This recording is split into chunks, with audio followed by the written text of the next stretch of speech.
దీపావళిలోపు ఈ వస్తువులు మీ ఇంట్లో ఉంటే పడేయండి. ఇంతకీ ఆ వస్తువులు ఏంటో ఇప్పుడు తెలుసుకుందాం. దీపావళి అంటే దీపాల పండుగ. ఇలాంటి పండుగ కోసం చిన్నపిల్లలు ఎదురు చూస్తూ ఉంటారు. దీపాలు వెలిగించి బంధువులతో కలిసి టపాసులు కాల్చవచ్చని అనుకుంటుంటారు.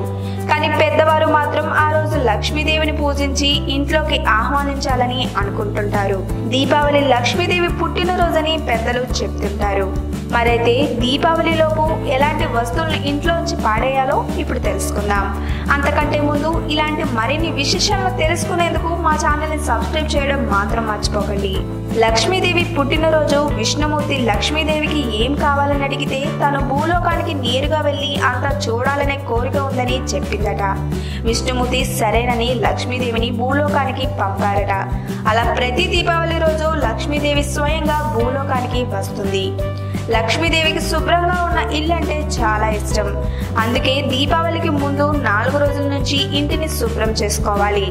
ఇంటిని మాత్రమే శుభ్రం చేసుకోవడం కాదు, పనికిరాని వస్తువులను ఇంట్లో ఉంచితే నెగిటివ్ ఎనర్జీ వస్తుంది. పగిలిన అద్దం ఇంట్లో ఉంచితే ఇంట్లో గొడవలు జరుగుతూ ఉండడమే కాకుండా మనస్పర్ధలు వస్తాయి. ఇంట్లో మంచం విరిగి ఉన్న శబ్దాలు వస్తున్నా వాటిని బాగు చేయించాలి, లేకుంటే బయట పడేయాలి.